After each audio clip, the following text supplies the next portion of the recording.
Lanjut, Mang. Yuk kita sama-sama dengarkan dan saksikan. Lanjut, Mang.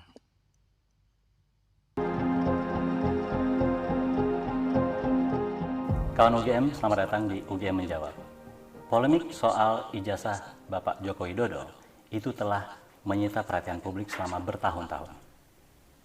UGM melihat bahwa ini bisa menimbulkan atau sudah menimbulkan kesimpangsiuran dan juga kesalahpahaman soal sistem pendidikan secara umum. UGM peduli soal ini, maka hari ini saya akan duduk bersama Rektor, Wakil Rektor, dan Dekan Fakultas Kehutanan untuk mendiskusikan masalah ini. Bu Rektor, langsung aja Bu. Ya. Ijazah Pak Joko Widodo itu asli apa palsu? Ya, terima kasih Mas Andi. Kami punya data dan bukti bahwa Bapak Joko Widodo adalah resmi menjadi lulusan dari Universitas Gadjah Mada dan juga sudah diberikan tanda kelulusannya kepada yang bersangkutan. Tapi Bu, sangat banyak orang, Ibu pasti juga membaca di media sosial, itu orang itu yakin banget bahwa ijazah ini palsu. Saya kira perlu didudukan seperti ini. Tugas institusi pendidikan tinggi, dalam hal ini Universitas Gadjah Mada, itu tugasnya adalah mendidik. Ya. Jadi proses pendidikan itu kami mempunyai bukti dan dokumen yang lengkap terkait dengan hal tersebut. Ya. Dan sedangkan untuk yang kaitannya dengan ijazah, itu tentunya diberikan setelah yang bersangkutan menyelesaikan proses pendidikan itu secara baik dan sesuai dengan persyaratannya, dan diserahkan pada saat wisuda kepada yang bersangkutan. Berarti UGM telah menyerahkan ijazah yang benar atau asli itu kepada yang Jelas, bersangkutan? iya, kepada yang bersangkutan pada saat wisuda, jadi tahun 1985 untuk kasusnya Bapak Joko Widodo. Dan itu juga berlaku untuk semua alumni yang lain? Untuk semua alumni, ya. Bu Rektor, kita lihat di media sosial, itu banyak sekali beredar gambar, analisis segala macam mengatakan itu palsu. Itu gimana Bu? Jadi ijazah itu kan tahun 85 sudah diserahkan kepada yang bersangkutan. Artinya yang menjaga ijazah itu adalah yang bersangkutan. Oleh karena itu Universitas Gadjah Mada ini ya kita tidak mau berkomentar terkait dengan ijazah, a piece of paper yang sudah ada di yang bersangkutan. Oke. Artinya UGM juga tidak bertanggung jawab apakah yang beredar sekarang itu adalah yang diserahkan UGM dulu itu bukan? Kita atau bukan, kita tidak bertanggung jawab untuk itu. Baik Bu Rektor. Sekarang ke Bu Wening, Bu WR. Saya tuh selalu penasaran Bu. Sebenarnya kalau kita pengen tahu seseorang ini, siapapun lah, bukan hanya Pak Joko Widodo ya, seseorang ini sebenarnya alumni UGM atau bukan, itu cara paling tepat mengetahuinya itu gimana Bu? Cara paling tepat adalah orang tersebut menunjukkan ijazahnya kepada kita. Jadi orang tersebut yang menunjukkan ijazah tersebut. Karena ijazahnya ada pada orang itu? Ada orang tersebut. Oke, gini Bu, ini hipotetis ya, atau pengandaian. Kalau ada orang, saya pengen tahu nih, dia alumni UGM atau bukan, tapi dia nggak mau menunjukkan ijazahnya. Sejauh mana UGM bisa membantu atau bisa mengklarifikasi itu? UGM dalam hal ini tidak akan bisa untuk memberikan mengklarifikasi karena apa? Memang harus orang tersebut yang harus memiliki ijazah. Dan kemudian kalau misalnya saya ingin tahu nih orang ini alumni atau bukan, kita terbentur pada peraturan. Kita tidak bisa menunjukkan data pribadi kepada orang yang itu tidak relevan dengan mereka yang memiliki ijazah tersebut. Baik, tapi artinya Bu Wening, UGM sebenarnya kan bisa ngecek kan ya, bahwa orang itu ada datanya apa tidak, tapi tidak dibolehkan menyampaikan informasi itu kepada orang yang tidak berwenang. Betul begitu maksudnya? Betul, iya. Oke. Ini pengandaian lagi nih Bu. Kalau seandainya yang meminta punya kewenangan, katakan negara meminta gitu ya. Nah itu kami akan memberikan, karena itu adalah lembaga yang berwenang, yang akan memiliki otoritas untuk bertanya kepada institusi pendidikan misalnya, ada satu hal tertentu yang harus kami tunjukkan, maka kami akan menunjukkan. Oke, masih kepada Bu Wening nih. Ini agak sedikit lucu tapi menggemaskan menurut saya ya. Banyak orang bilang Bu, ijazah Pak Joko Widodo itu palsu dan dibuat di sebuah percetakan di mana lah gitu, mungkin Jalan Pramuka kalau saya pernah baca. Komentar Ibu gimana? Sebetulnya sederhana ya cara logika berpikirnya. Sebagai contoh nih, misalnya ada sebuah perguruan tinggi ternama misalnya ya di Inggris atau di Amerika, gitu. Sebutlah Oxford misalnya. Terus kemudian ada seseorang itu yang memalsukan ijazah Oxford. Dan kemudian dipakai oleh dia dan kemudian orang percaya bahwa itu palsu. Itu kan tidak ada hubungannya dengan Oxford. Misalnya, ini sebagai pengandaiannya. Pengandaian. Dalam hal ini misalnya, jika itu memang, saya tidak berani mengatakan itu benar, tapi kan beritanya begitu, Bu. UGM kan dirugikan sebenarnya, karena orang mengatakan ijazah UGM itu gampang, cetak aja di Jalan Pramuka. Apakah UGM tidak bertanggung jawab terhadap itu? Atau apa langkah UGM? Atau ada langkah yang harus dilakukan oleh UGM? Atau memang UGM harus diam saja?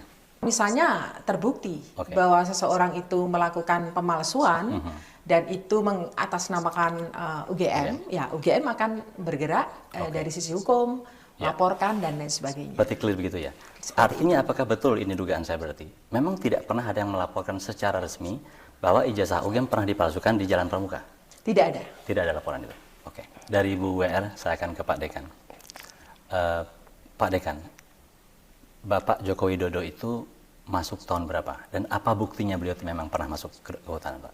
Baik, terima kasih. Jadi Bapak Joko Widodo itu bisa dikatakan masuk pertama kali ke UGM itu setelah mengikuti serangkaian tes, kemudian diumumkan ya Proyek Perintis 1 itu diumumkan pada tanggal 18 Juli 1980. Itu baru pengumumannya saja. Jadi kalau kita ditanya kapan masuknya, tentu setelah registrasi. Nah, registrasi itu dilakukan pada tanggal 28 Juli 1980. Ya, jadi bisa dikatakan bahwa masuknya tercatat resmi di UGM itu adalah 28 Juli 1980. Ini saya mewakili netizen itu, Pak. Ya. Buktinya apa? Kalau Pak ditanya gitu gimana? Ya, ada. Jadi kita memiliki bukti form izin registrasi untuk pertama kali. Jadi di UGM itu pertama kali ada registrasi, kemudian nanti di semester 5 itu ada namanya registrasi. Ya. Dan jadi itu semua dua-duanya ada di Fakultas Kehutanan. Tunjukkan dong, Pak. Nah, mohon maaf, sekarang posisinya kita serahkan ke kepolisian, jadi kami tidak bisa menunjukkan itu. Saya menganggapnya itu sebagai data pribadi. Baik. Berarti ada 2 poin ini. Ya.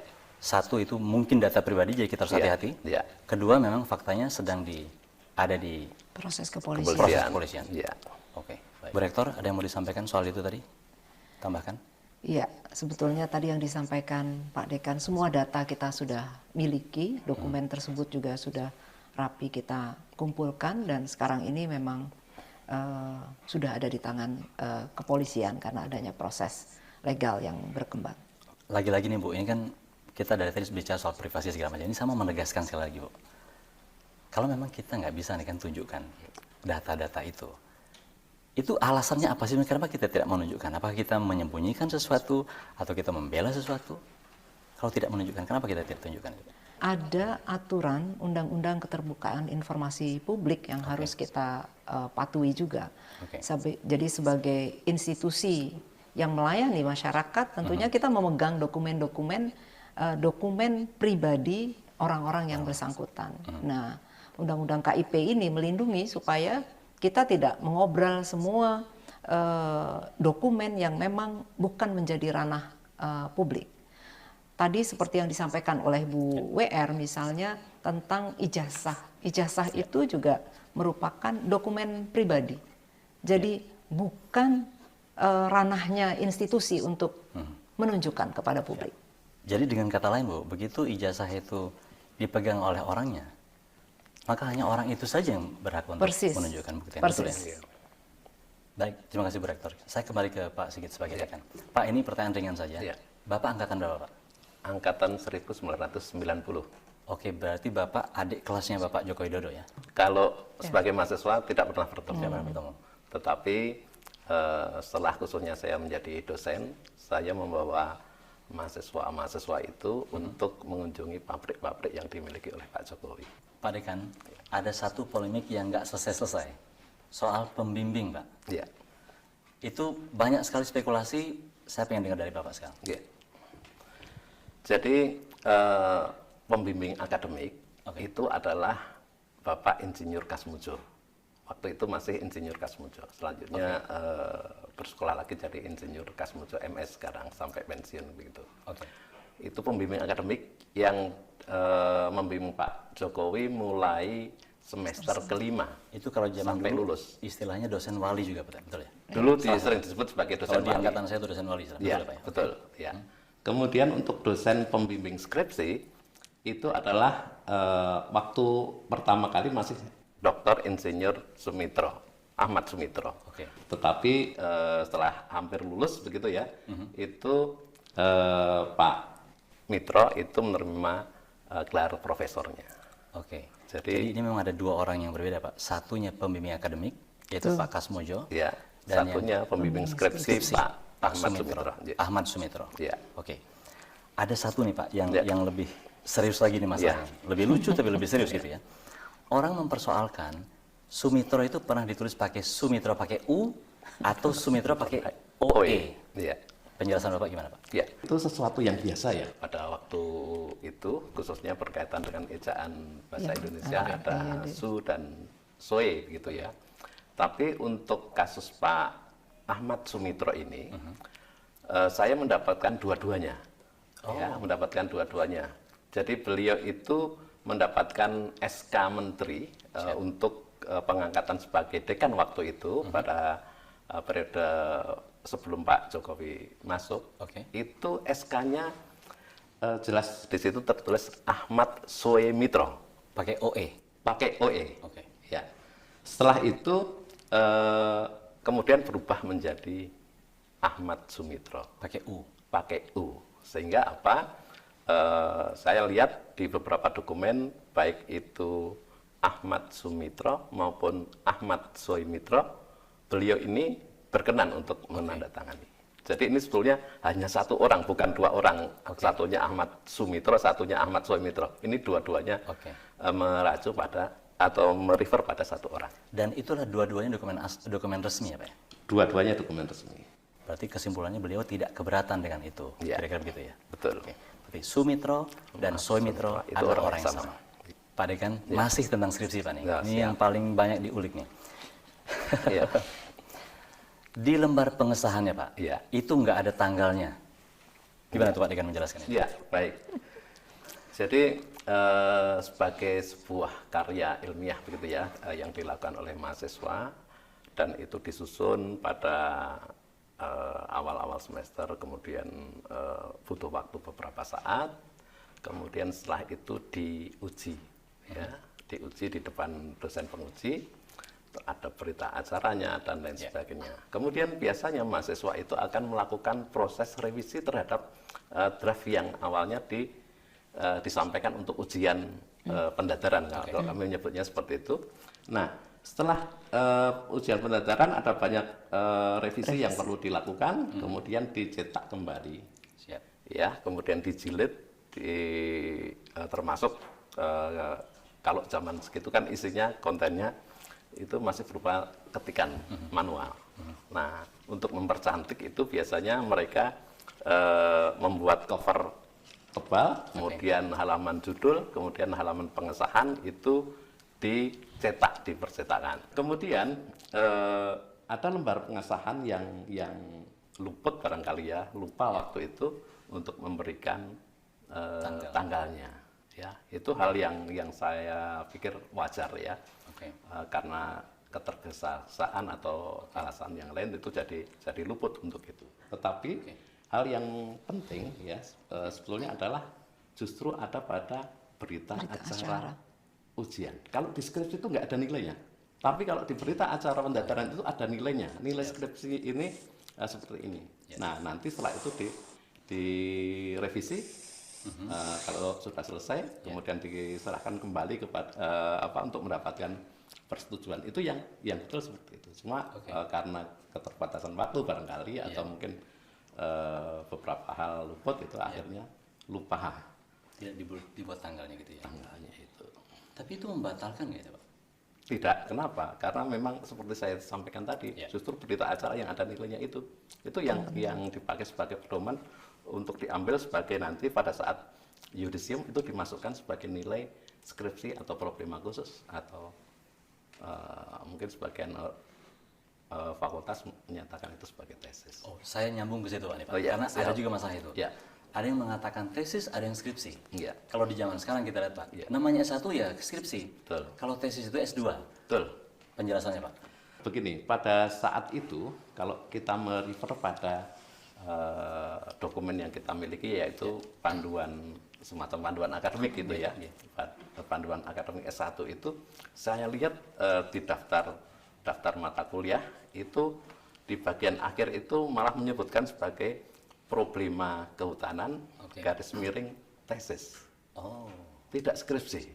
tidak skripsi. Ya. Di panduannya ada itu Pak. Di Ya? panduannya itu waktu itu sebetulnya seperti itu. Ada perkembangan aturan dan lain sebagainya bahwa karya untuk untuk sarjana itu namanya skripsi, maka ikut merubah menjadi skripsinya. Tetapi barangkali ada beberapa orang yang masih menganggap bahwa tesis itu merupakan sebenarnya hal yang sama, tapi dia memilih tesis begitu. Oke, artinya selain Pak Jokowi ini, Ya. Pak Jokowi Kalau Pak Jokowi skripsi, sudah Pak skripsi. oke. Ya, kalau ada angkatan Pak Jokowi yang masih pakai tesis. Tapi kalau untuk Pak Jokowi sendiri skripsi saya lihat.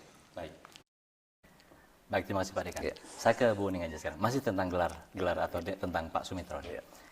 Bu Uning, ada yang mengatakan bahwa Pak Sumitro itu menggunakan gelar atau menulis gelarnya itu sebelum pengukuhan. Apakah itu benar begitu atau itu adalah kesalahan, Bu? Gimana menurut Bu Uning? Jadi begini, kalau di Universitas Gadjah Mada itu pengukuhan itu seperti pestanya ya, seperti dikepiaki gitu dalam bahasa Jawa. Tapi yang bersangkutan itu sudah menerima SK. Dan seseorang yang sudah menerima SK guru besar itu berhak untuk menggunakan setelah SK itu turun. Jadi dasarnya itu bukan pengukuhan guru besarnya, tetapi adalah SK-nya. Ya seperti orang kalau menikah, itu adalah surat nikahnya, bukan pestanya. Bukan resepsinya. Gitu. Bukan resepsinya. Itu seperti itu. Jadi artinya Prof. Sumitro ini memang sudah profesor ketika itu, cuma memang belum dikukuhkan, belum ada seremoni pengukuhannya. Gitu. Betul. Dan bahkan pada waktu itu ada juga guru besar itu yang sampai bertahun-tahun baru pengukuhan seperti itu. Ya, Pak Dekan. Di dokumen atau di website ETD-nya UGM, Electronic Thesis and Dissertation, itu ada skripsinya Pak Jokowi. Itu berita baik, tapi berita buruknya Pak. Teman-teman yang lain nggak ada. Sehingga begitu orang melihat itu, ini pasti rekayasa. Yang didigitalkan hanya untuk Pak Jokowi saja, hanya untuk kepentingan kasus ini, yang lainnya enggak. Bapak gimana menjawabnya? Jadi begini, kita sebagai sebuah institusi pendidikan yang kebetulan alumninya itu menjadi orang nomor 1 di Indonesia, tentu punya rasa kebanggaan. Nah, pada saat itu meskipun ETD itu berprosesnya itu lama, sejak tahun 2013 ya Bu ya, sampai dengan saat ini masih berlangsung, dimulai dari angkatan yang termuda, karena angkatan yang termuda itu pasti punya soft filenya, jadi jauh lebih mudah, kayak gitu, terus menuju ke angkatan-angkatan tua. Nah, pada saat Pak Jokowi menjadi presiden dan kebetulan mau berkunjung ke fakultas waktu itu, kami mewujudkan kebanggaan itu dengan cara mengupload skripsinya Pak Jokowi itu di ETD. Jadi itu betul-betul merupakan wujud kebanggaan. Kami tidak pernah berpikir bahwa ini nanti akan digoreng ke sana kemari begitu. Saya kulik sedikit Pak. Berarti ini kalau saya memahami dengan benar. Kalau sekarang orang lihat ETD di UGM itu berarti tesis dan disertasi dan skripsi anak-anak baru itu sudah pasti ada di sana. Betul ya? Dan UGM sedang sekarang melakukan satu proyek untuk mendigitalkan semua karya tulis sebelumnya gitu kan ya, tapi secara bertahap gitu ya. Kalau di kehutanan sendiri Pak, itu sampai angkatan keberapa yang sekarang lagi diproses nih? Yang paling lama sebenarnya ya. Jadi pada saat kasus ini mulai meledak kira-kira bulan April yang lalu, itu saya cek ke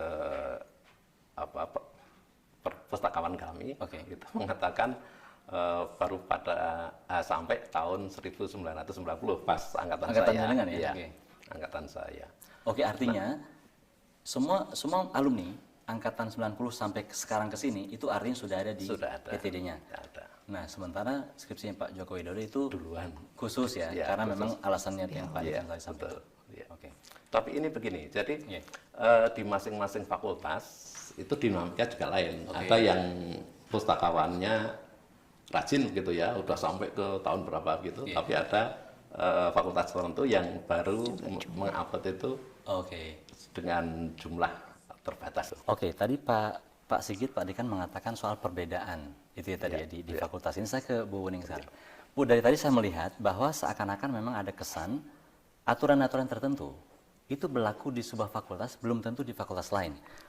Prof. Wuning gimana menjelaskan itu? Ya, ya memang betul ya. Kalau kita melihat dari sejarah UGM sendiri, itu kan fakultas-fakultas itu beberapa itu didirikan lebih dahulu daripada Oh, UGM. Jadi mereka juga sudah memiliki sistem yang established dan berlangsung menjadi tradisi di fakultas-fakultas tersebut. Jadi diversitasnya memang luar biasa di UGM ini, Oke. begitu. Tapi kemudian pada tahun 2001 Oke. itu didirikan kantor jaminan mutu.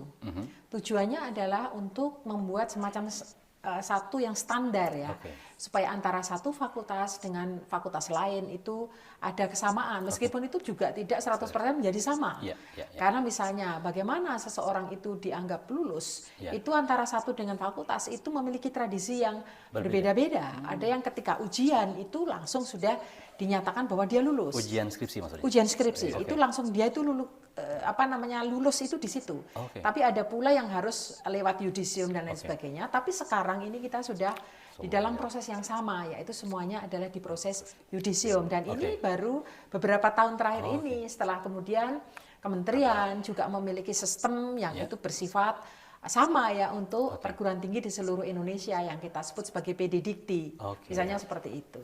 Jadi artinya berubah ya Bu ya terus ya? Berubah terus, bersifat transformatif.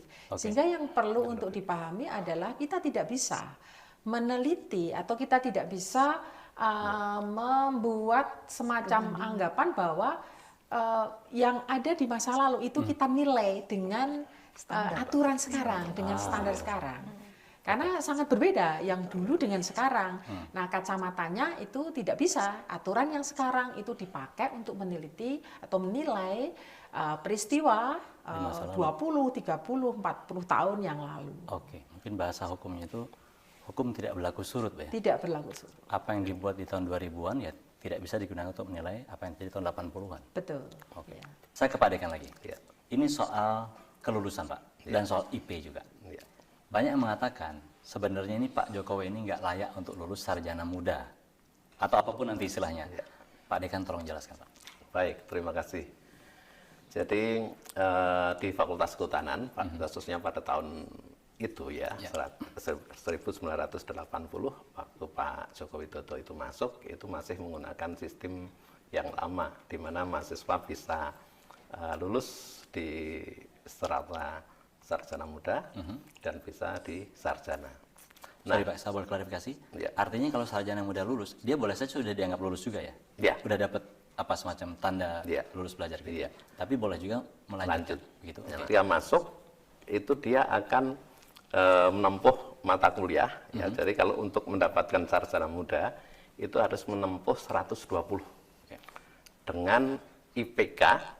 Ya, IPK dari 120 SKS itu adalah 2,00. Minimal segitu ya. Minimal segitu. Itu bisa dianggap lulus. Pak Jokowi punya IPK lebih dari itu.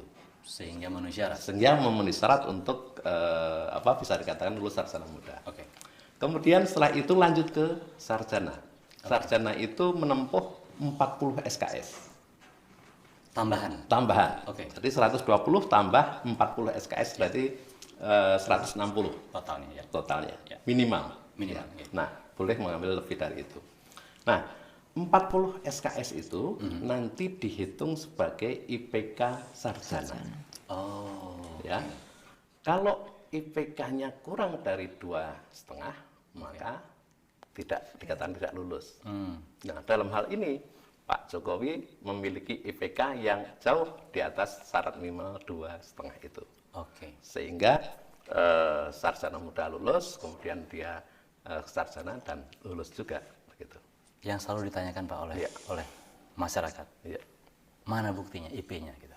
Jadi kalau mengenai IP, Ya. IPK, KHS yang kami miliki dan Ya. lain sebagainya itu jelas itu merupakan dokumen pribadi. Kami tidak akan share kemana-mana. Tapi Pak Dekan dalam hal ini sebagai Dekan Fakultas Kehutanan Ya. itu dengan sangat yakin bisa mengatakan itu Pak ya, bahwa memang dokumennya ada, memenuhi syarat dan segala macam. Betul? Ya, kami memiliki dokumen aslinya. Oke. Ya, yang sekarang itu ada di Polri gitu.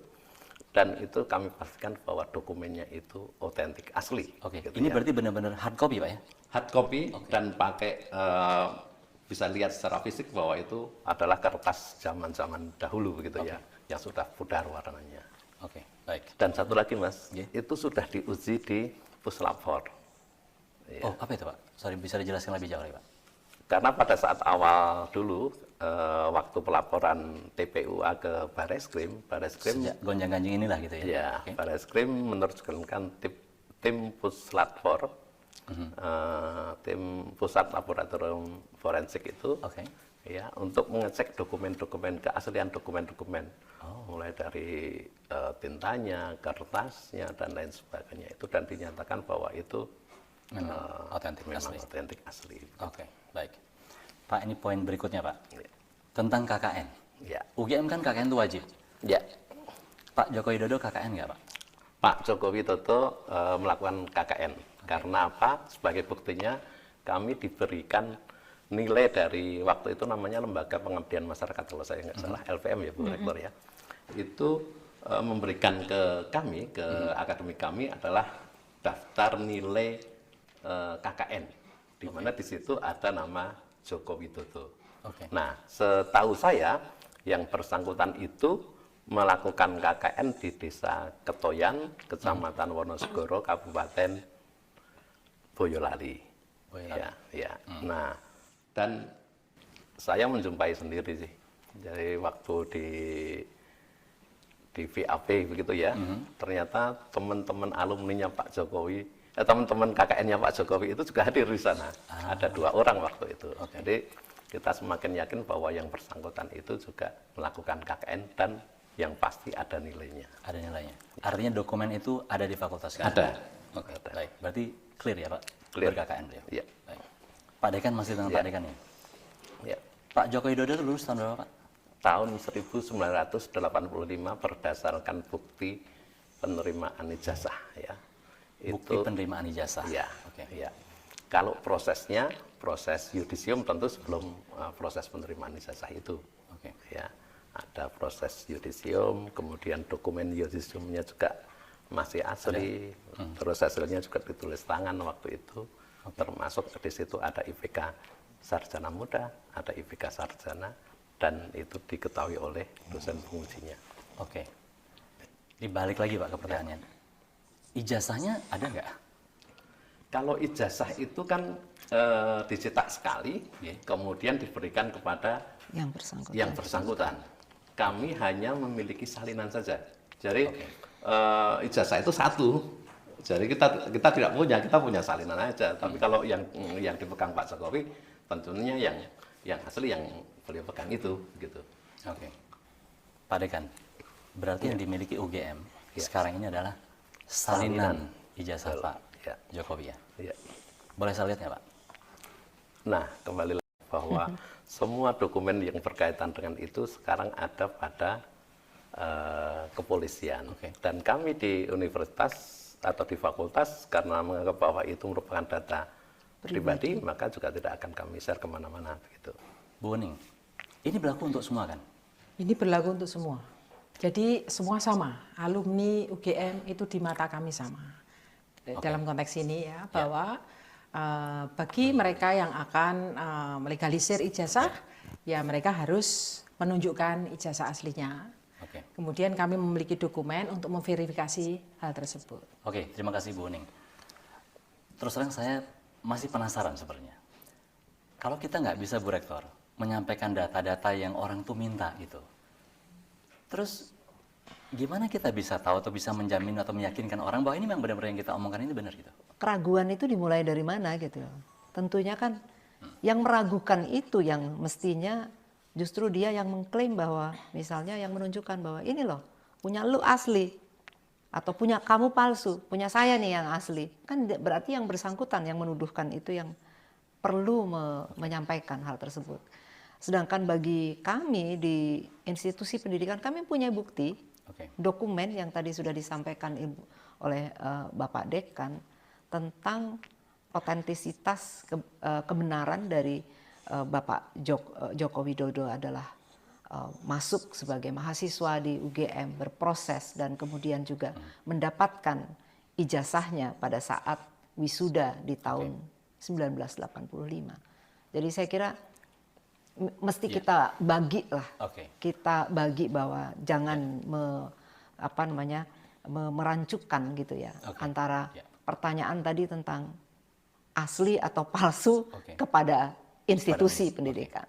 Yang bisa UGM pastikan adalah berarti Bapak Joko Widodo masuk, berproses dan lulus menerima ijazah aslinya itu pada saat wisuda di bulan November 85.